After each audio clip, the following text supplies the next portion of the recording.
நெட்ஃப்ளிக்ஸில் தமிழ் டப்பிங்கோட ஸ்ட்ரீம் ஆகிட்டு இருக்க கொரியன் மூவி தான் தி கிரேட் ஃப்ளோட். இந்த படம் எப்படி இருக்குன்னு பார்த்துடலாம். இந்த படத்தோட டைட்டிலே சொல்லுது இதோட கான்செப்ட் என்னென்னு. ஆனால் அதை இவங்க எப்படி ப்ரெசென்ட் பண்ணியிருக்காங்க, அதில் என்ன மாதிரி ட்விஸ்ட் அண்ட் டர்ன்ஸ் கொடுத்துருக்காங்க அப்படிங்கிற இந்த படத்தோடைய one of the highlight. Opening சீன்லேயே ஒரு அழகான குடும்பத்தை கட்டுறாங்க. ஆக்சுவலி குடும்பம் கூட சொல்ல முடியாது, ஒரு அம்மாவும் ஒரு பையனும் தான். இவங்க ஒரு அப்பார்ட்மெண்ட்டில் 3வது ஃப்ளோரில் தங்கியிருக்காங்க. வெளியே ஜோராக மழை பெய்யுது. ரோட்டில் வெள்ளம் பெருசாக தெரியலாதனால அம்மா லீவ் போட்டுட்டு தன்னோட பையனோட நாள் முழுக்க ஸ்பெண்ட் பண்ணலாம்னு நினைக்கிறாங்க. ஆனால் கொஞ்சம் கொஞ்சமாக வெள்ளம் வீட்டுக்குள்ளே வர ஆரம்பிக்குது. 3வது மாடிக்கு தண்ணி வந்ததும் எல்லாருமே வெளியேற முயற்சி பண்ணுறாங்க.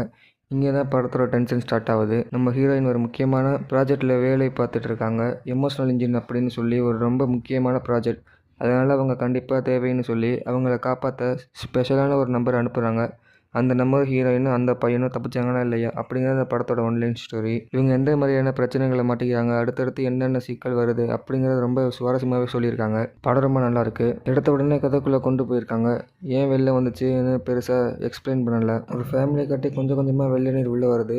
இந்த அளவுக்கு பெரிய ஃப்ளட் வர காரணம் என்ன அப்படிங்கிறத சின்ன சின்ன சீன்லேயே கன்வே பண்ணியிருக்காங்க. இன்ட்ரோல் போர்ஷன் அண்ட் கிளைமேக்ஸ் போர்ஷன் கொடுக்குற ட்விஸ்ட்டுக்கு சூப்பராக இருக்குது. மேக்கிங் வைஸாக ரொம்ப தரமாக பண்ணியிருக்காங்க. இது சாதாரண வெள்ள நீரா இல்லை கடல் தண்ணியா அப்படிங்கிற டவுட் ஆரம்பத்திலே வரணும். அதுக்கான விளக்கத்தையும் சரியாக மேனேஜ் பண்ணியிருக்காங்க. மொத்தத்தில் கண்டென்ட் வைஸ் கேஸ்டிக் பெர்ஃபார்மன்ஸ் எல்லாமே சூப்பராக இருக்குது. தமிழ் டப்பிங்கும் சூப்பராக இருக்குது. இது மஸ்ட் வாட்சபிள் மூவி. ஸோ கண்டிப்பாக தாராளமாக ட்ரை பண்ணலாம். நான் சொன்ன இன்ஃபர்மேஷன் உங்களுக்கு ஓகே வந்தால் ஷேர் பண்ணி சப்ஸ்கிரைப் பண்ணுங்கள்.